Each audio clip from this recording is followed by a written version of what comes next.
ternyata kita tuh harus mengetahui apa yang diinginkan oleh anak, kebutuhan anak seperti apa. Kita memberikan kebebasan seluas-luasnya kepada anak untuk berpendapat, untuk mendapatkan ilmu. Kita hanya sebagai fasilitator. Tentunya juga untuk kehidupan sehari-hari kita menanamkan sebuah pembiasaan yang baik di rumah seperti apa, di sekolah seperti apa. Kita tidak cukup hanya untuk teori, kita juga harus mampu memberikan pembiasaan itu untuk ditanamkan dalam kehidupan mereka sehari-hari.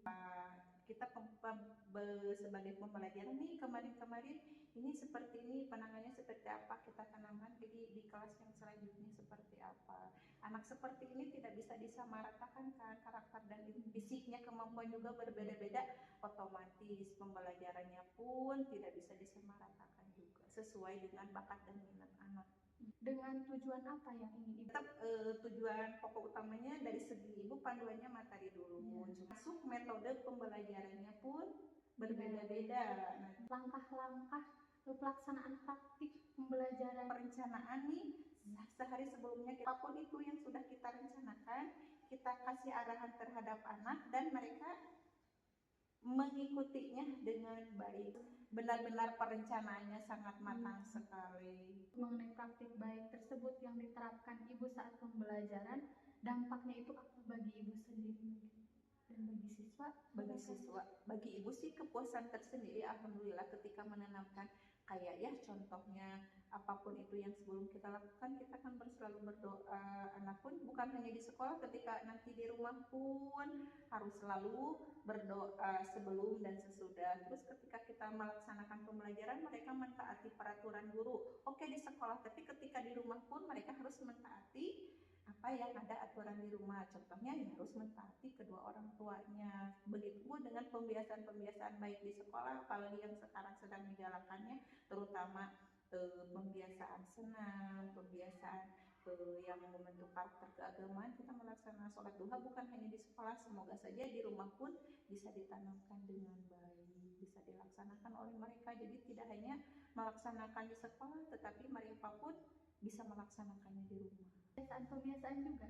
Iya, pembiasaan kita lakukan setiap hari di Jumat, sholat duha bersama, kemudian hafalan-hafalan surat pendek, hafalan-hafalan bacaan sholat, dan beberapa wejangan istilahnya untuk membentuk karakter anak mengarah ke religi ya, terutama kan apalagi kita mayoritasnya muslim, memang keseluruhannya muslim, jadi kita dituntut untuk ya selayaknya muslim yang sejati itu yang seperti apa.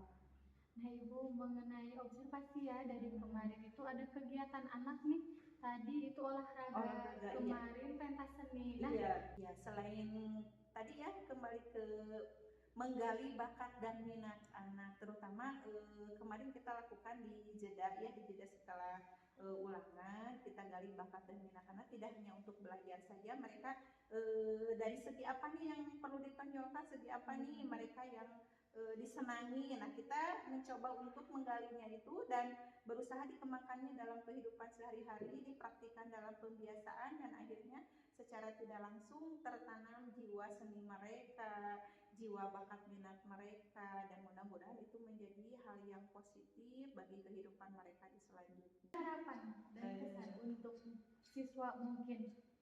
Iya, Ibu harapkan ya seperti itu, menjadi anak yang soleh dan solehah di keluarganya, nusa dan bangsa, pokoknya itu jadi kebanggaan keluarga juga.